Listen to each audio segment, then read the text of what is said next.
Adakah Anda pernah rasa tidak selesa dengan seseorang, tetapi tidak dapat mengetahui sebabnya? Mungkin cara mereka bercakap, tindakan halus mereka, atau bahkan diam mereka yang terasa janggal. Ada sesuatu yang tidak kena. Inilah kenyataannya. Tidak semua orang di sekitar Anda mempunyai niat baik. Kadang-kadang, tanda-tanda hati yang jahat tersembunyi di depan mata kita.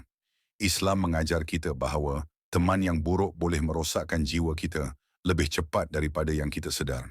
Nabi Muhammad SAW memberi amaran kepada kita tentang perkara ini dengan bersabda, perumpamaan teman yang baik dan teman yang buruk adalah seperti penjual minyak kasturi dan tukang besi.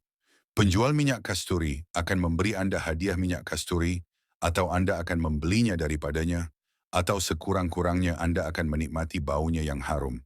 Tetapi tukang besi akan membakar pakaian Anda, atau Anda akan mendapat bau busuk daripadanya. Dalam video ini, kita akan mengungkapkan 7 tanda jelas yang boleh membantu Anda mengenal pasti apabila seseorang di sekitar Anda mungkin menyembunyikan niat jahat, dan bagaimana melindungi diri Anda berdasarkan ajaran Islam. Ini bukan hanya tanda-tanda, tetapi amaran untuk hati, ketenangan, dan iman Anda. 1. Mereka sentiasa menyebarkan negatif. Salah satu tanda yang paling jelas bagi seseorang yang jahat adalah sikap negatif mereka yang berterusan.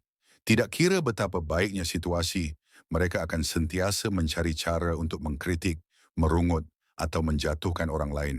Kata-kata mereka tidak membawa semangat, tidak ada harapan, hanya tenaga toksik yang menguras semua orang di sekeliling mereka. Al-Quran mengingatkan kita tentang kuasa kata-kata dan berbicaralah kepada manusia dengan perkataan yang baik. Tetapi seseorang yang berhati jahat berbuat sebaliknya, mereka menggunakan kata-kata untuk menimbulkan keraguan, menyebarkan ketakutan, dan merosakkan ketenangan orang lain. Mereka bukan sahaja tidak membangkitkan semangat, tetapi menabur benih ketidakpuasan. 2. Mereka seronok melihat orang lain gagal. Orang yang berhati jahat seringkali merasa gembira melihat kesulitan atau kegagalan orang lain. Bukan sekadar tidak peduli, mereka dengan senyap atau secara terbuka merayakan apabila seseorang jatuh. Ia bukan hanya soal iri hati, tetapi kebencian yang mendalam yang menyemarakkan kepuasan mereka. Al-Quran menyebutkan tentang bahaya perasaan iri hati. Atau adakah mereka dengki kepada manusia kerana apa yang telah diberikan oleh Allah kepada mereka dari limpahan? 3. Mereka gemar mengumpat dan mengadu domba. Salah satu ciri paling merosakkan bagi seseorang yang jahat adalah tabiat mengumpat dan mengadu domba. Mereka berusaha untuk menyebarkan kabar angin, mendedahkan kelemahan orang lain, dan mencetuskan drama. Bagi mereka, martabat seseorang tidak penting. Apa yang penting adalah kesenangan mereka sendiri. Al-Quran mengutuk tingkah laku ini dengan keras, dan janganlah sebahagian kamu mengumpat sebahagian yang lain. Adakah salah seorang daripada kamu mahu makan daging saudaranya yang telah mati empat? Mereka memanipulasi orang lain untuk kepentingan mereka. Seseorang yang berhati jahat sering melihat hubungan sebagai alat untuk mendapatkan manfaat mereka sendiri. Mereka memanipulasi orang lain menggunakan pembohongan, pujian berlebihan, atau rasa bersalah untuk mendapatkan apa yang mereka inginkan. Al-Quran mengingatkan kita tentang tingkah laku penipuan seperti ini. Mereka berusaha menipu Allah dan orang-orang yang beriman, tetapi mereka hanya menipu diri mereka sendiri, padahal mereka tidak menyadarinya. 5. Mereka obses dengan kawalan. Orang yang berhati jahat seringkali merasakan keperluan untuk mengawal segala-galanya dan semua orang di sekeliling mereka. Mereka menggunakan manipulasi, paksaan, atau tekanan halus untuk mendominasi situasi, memberi sedikit ruang untuk orang lain menyatakan pendapat mereka, atau membuat pilihan sendiri. Al-Quran mengingatkan kita tentang tingkah laku seperti ini melalui kisah Fir'aun yang menindas rakyatnya dan memecah belahkan mereka. 6.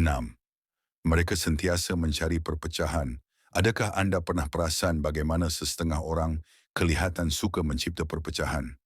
Mereka menentang sahabat dengan sahabat lain, menyebarkan kabar angin dalam keluarga, dan memanaskan konflik di mana sahaja mereka berada.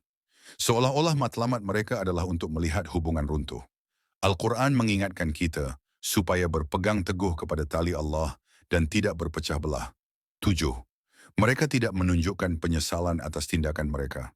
Salah satu tanda yang paling jelas bagi seseorang yang berhati jahat adalah ketidakmampuan mereka untuk merasa penyesalan. Tidak kira betapa banyak mereka menyakiti orang lain, mereka enggan mengakui kesalahan mereka. Mereka tidak mencari keampunan, tetapi lebih suka menjustifikasi tindakan mereka atau menuding jari kepada orang lain.